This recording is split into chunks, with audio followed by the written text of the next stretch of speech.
So next on the docket, we have Herman from the Greater Toronto Workers Assembly Free and Accessible Transit Committee. The easiest to remember the names.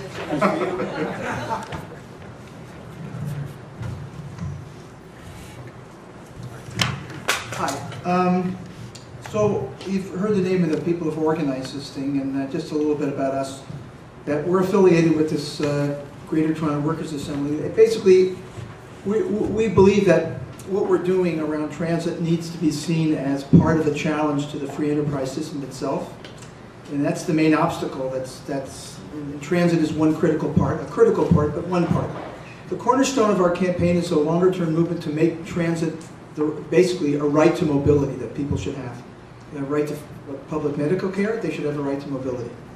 The municipal transit system in Toronto is over 70% funded by fares, which is way out of whack with what transit systems around North America and the world have. And we think it should be fully funded by things like general taxes from the city, higher levels of government, a fully progressive tax system, and other forms of taxation. You know, it's interesting that some of those ridiculous things that a desperate Ford has been pulling out about funding this one or two stops on Shepherd are some of the things that people around the world look to actually to help fund transit systems as a whole, to subsidize fares, not to build pet projects. It should be fully accessible to all parts of the city and people with all levels of income and disabilities, as well as fully public. While there are a few totally free fare transit systems in the major world cities, there are cities where public transit costs to users are nominal, are fully accessible. This is not the case here, and we think we should work to change. We know this is going to be a long-term thing, but we know it also has to be part of a larger effort to answer the question, whose city is it, and what kind of city is it?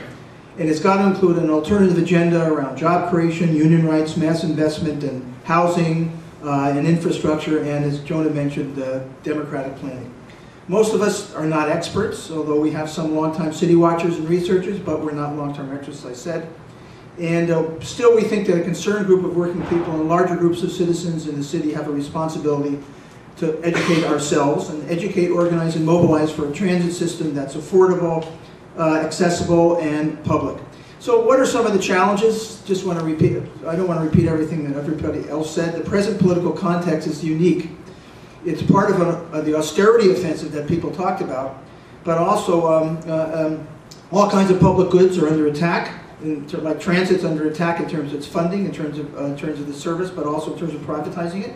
But the particular problem with transit issues here is it happens just to be at the moment where we're supposed to be implementing a platform of public transit that was negotiated way in the past, and even those previous political resolutions is a result of previous standoffs. A number of different forces. And in Toronto, we've gone through these stages of happening, and people are waiting for mass transit. And that piece that TTC Riders has in terms of like, it's about time to do this now, and it is time to do it now. But this is coming at this moment. Secondly, the limited funds, the perspectives and framework that federal, provincial, and most of the forces in the city government accept as our horizons, those limits. They will get worse with the obsession with budget bailing outs happening. And we think that those limits, we shouldn't accept those limits.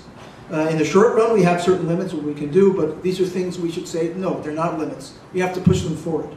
Third, the particular role of the Ford brothers and their allies to cut existing service, shortchange the already compromised gains that Toronto has been able to make and were paid for by the provincial government, and to move towards privatized funding and management of other projects under the pretense of arguing for subways.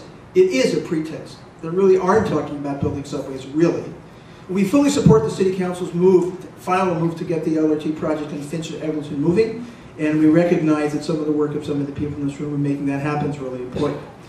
Fourth, this is a key defeat for Ford, but the battle to expand public transit and in particular balance of different forms of public transit over time, that is different forms of above ground transit and subways, and the role of transit itself articulates with the need with a larger project to create jobs and a different kind of city, and goes beyond simply opposing Ford.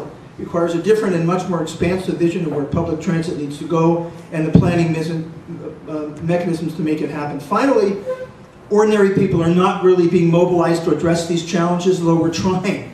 The movement remains a potential that's sort of bubbling below the surface, and there's been a lot of work mobilizing around certain things, but we realize that in fact things can happen here, because it's a mass movement waiting to happen, and it's not just around defending what we know we need to have right now, but also for building for more things in the future.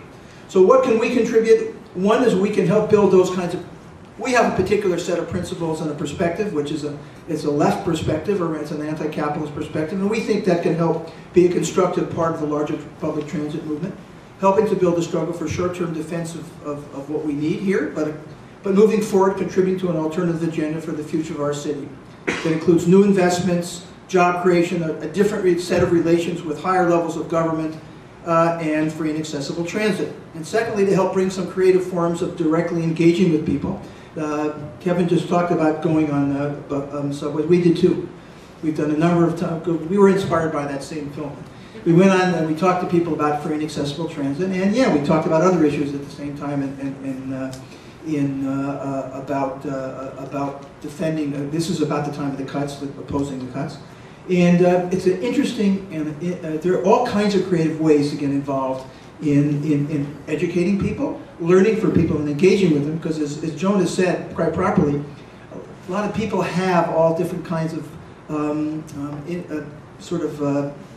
perspectives which we wouldn't agree with, but there's aspirations in a lot of ways. Those people who are being pulled, a lot of those people have the same aspirations we all have here.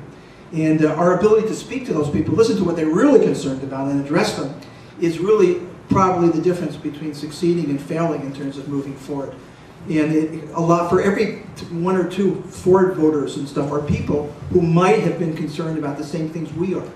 But he appealed to them in ways that they weren't being appealed to by other political forces. And we can do that by talking to people one-on-one, or by collectively doing that. And we can help support the common demands of the larger movement, and in helping to build larger organizations. And there's a number of different projects, including the TTC Riders and others, to help mobilize a bigger movement. And we also hope that things like this, spaces like this, where we have forums like this, where we can talk to each other, will help to contribute to that too.